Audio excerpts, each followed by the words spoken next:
try this again. So just Never see it.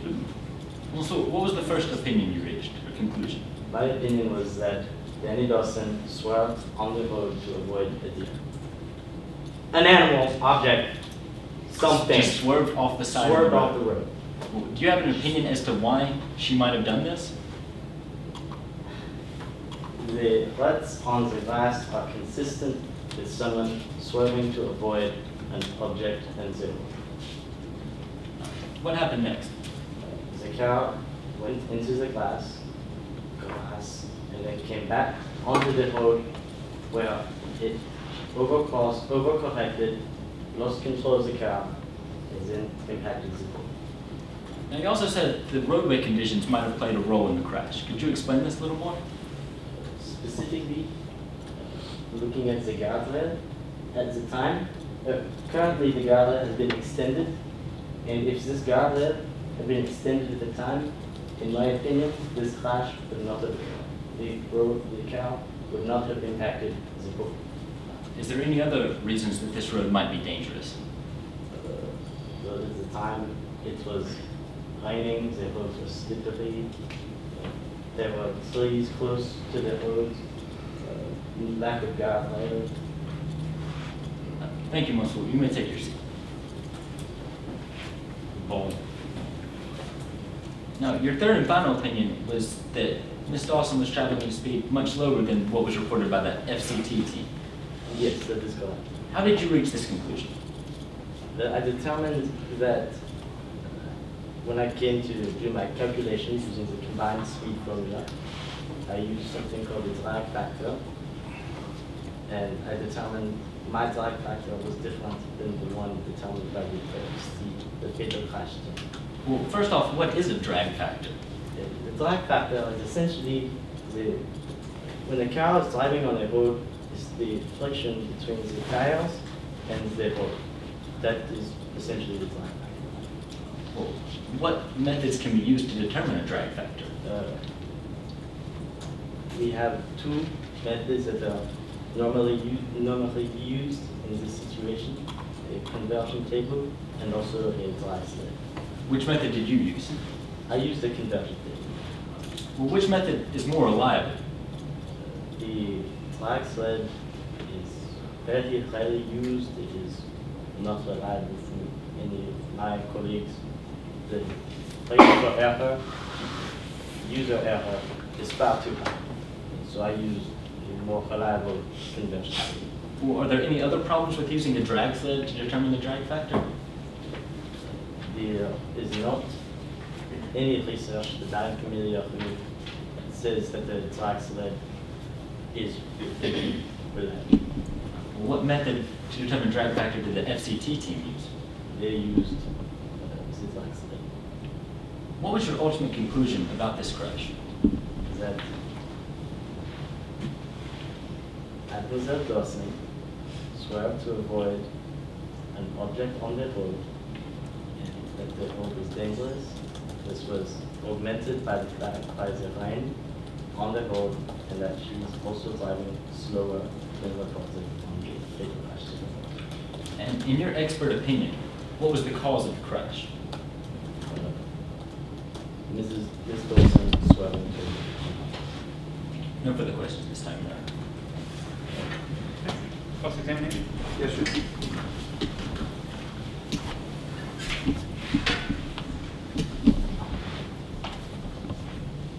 Now, Mr. Ramon, your report differs from that of Austin, doesn't it? That is correct. It differs on accounts of the speed at which the car was traveling before it exited the road on the right-hand side. Is this true? Yes, that is correct.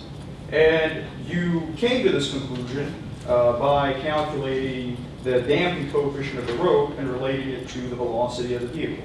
Yes, that is correct. Isn't it true that the damping coefficient is heavily affected by road conditions?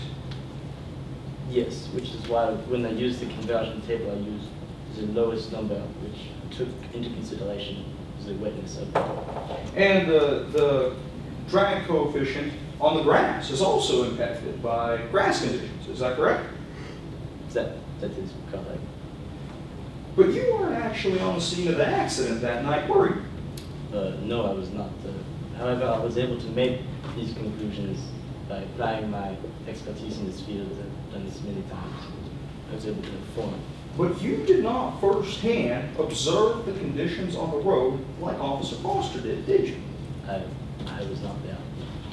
So in fact, you never had a firsthand observation of the damping coefficient in this grass part, did you? If you're really asking, no, I was not there to personally observe it that night. And because you weren't there, you also didn't observe the drag coefficient on this portion of the road, did you? No, but I was able to generate essentially very similar numbers by using my expertise and making the observations from the crash site. And finally, you weren't there to personally observe the drag factor on this portion of the road, on the left-hand side of the road on the grass, were you? I was not there that night. Now, you also testified that in your opinion, there may have been an object in the road that caused the driver to swerve. Is that true? Yes, that is correct. But since you weren't there that night, you didn't see an object there, did you? I think no, I did not see an object. And you reviewed the statements of, or the report of Officer Foster, did you not? Yes, I also reviewed Dawson, Hobson, Bennett. Did Mr. Foster mention of any evidence that an object may have been in the roadway? No, he did not, but everything is consistent with there being an object. Now, you just stated that you also looked at the statements of London Bennett and Taylor Hobson. Is this so? Yes. Did London Bennett see any obstruction in the road? No, he did not. But he did mention that deer are frequently on the road. Did Taylor Hobson see any obstruction on the road? According to my knowledge, no. And Taylor Hobson was actually in the vehicle traveling on the road. Is that true? Yes. So in fact, the only person that may or may not have seen anything in the road is Miss Dawson, isn't that so? I'm sorry, could you please rephrase the question? Is Miss Dawson the only person that saw anything in the road? Yes, that is correct. So you're taking her word over the word of two other witnesses. I don't think it could necessarily.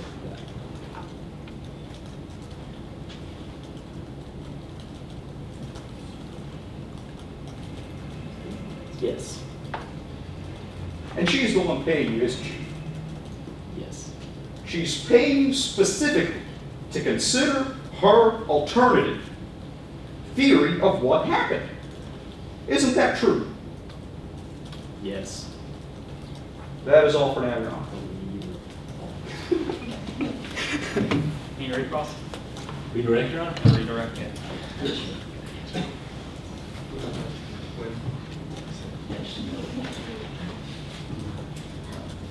Also, you were just asked a lot about the scene of the accident. Did you ever go to the scene of the accident? Yes. And were you able to determine the drag factor based off your observations when at the scene? Yes, I was. Also, did you take any photographs when you were at the scene? Yes, and I also reviewed the photographs that were taken by the FCT. Would you recognize a copy of one of those photographs? Yes. Permission to approach opposing counsel? Objection, Your Honor. We're talking about a subject that is not part of my cross. Actually, him visiting the scene was part of this cross. No, it wasn't, Your Honor. I did not ask whether or not he visited the scene after the crash. Right. Can we get a court report? Yeah. At least a dozen times, I think you said. So you weren't at the scene that night, were you? Yes. All right. It is borderline outside the scope, though. You're going to introduce photographs that were Taken when he did visit the scene. okay to address what specific issue? The deer being in the roadway. We'll see where this goes. So overruled for now. Permission to approach opposing counsel? Yes. Reflect, I'm showing opposing counsel from previous mark as defense exhibit B. Permission to approach the witness? Yes. Record reflected. Showing the witness the same. Do you recognize this photograph? Yes, it's a photograph from Canyon Road. Was this taken at or near the time you visited the scene of the accident? Yes, Is it within a regular course of your business activity to take photographs such as these? yes, And do you keep them? yes. At this time, I'm convinced it would be in evidence. No objection, Your Honor. Commissioner Brooks, listen to Right. this. No further questions this time, Your Honor. All right, everybody, we hit in on this earlier. First of all, that's one photograph I would have kept out, even though you could have gotten it in, based on the foundation you laid. The key is that the way it looked that night? If it didn't look like that night, it doesn't matter. I just forgot to do it on the Yeah. record. Now, you don't need to ask about who took it, if it's his business to take it, you know. All it has to do is, are you familiar with that particular scene, and is this the way it looked that night? And if those answers are yes, it comes in. Okay. All right, now, that being said, as defense, or prosecution counsel, I'd say, so this sign means there was a deer in the road. Where's the deer now? You know? Deer has galloped. All right. Anybody already can run into that. All right, Coach Mays, would you like to try to wade through the muddy waters of that direct cross? Well, I just got some comments. Careful on the long answers. You don't want the judge to get lost in your accent.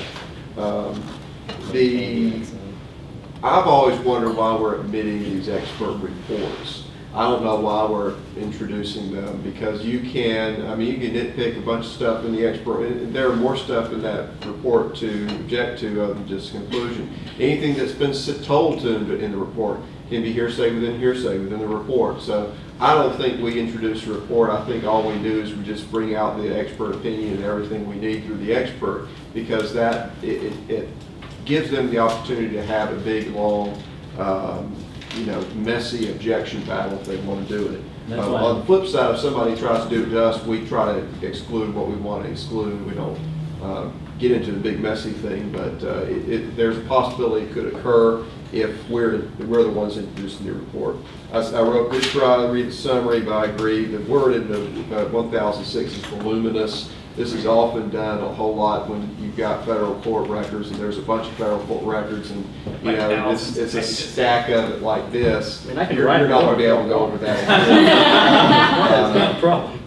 Now, there needs to be an explanation as to how the conclusion was obtained. I think we got into that a little bit.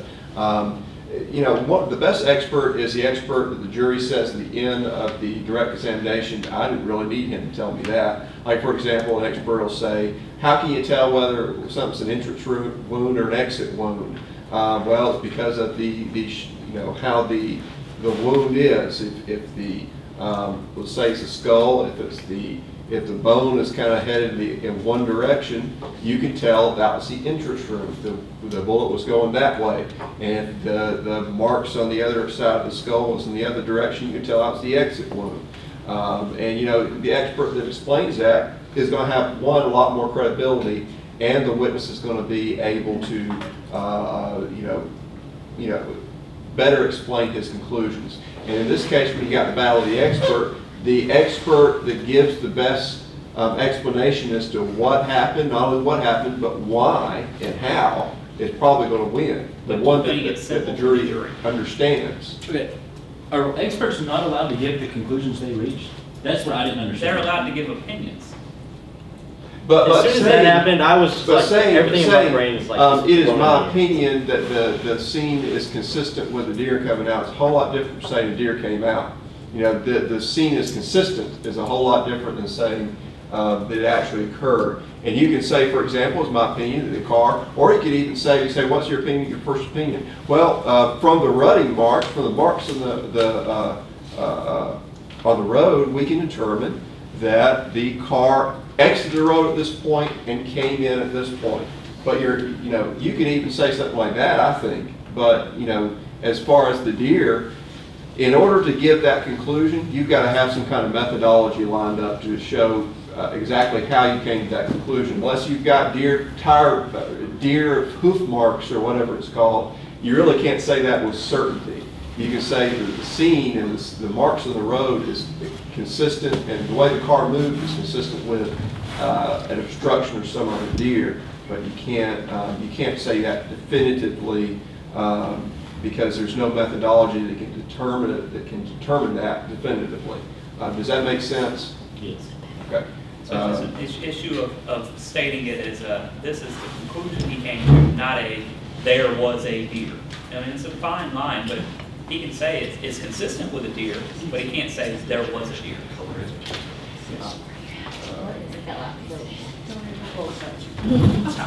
Brian, you did some French as well. Did you call it Monsieur? Is that what? Yes. Yeah. Okay. Because I didn't want to Call try that. Okay. Mr. I like being called Lamar, Monsieur. I'm down. I mean, I've been called. Doesn't do Monsieur, I don't think. I think he can do it, but I Okay. don't do it as city attorney. Ultimate conclusion, the answer to the ultimate conclusion is kind of repetitive. I thought you could have gotten to ask and answer an objection at the ultimate conclusion or a cumulative conclusion. Now, on cross-examination, mainly don't lose your demeanor on cross, answer the same way you would on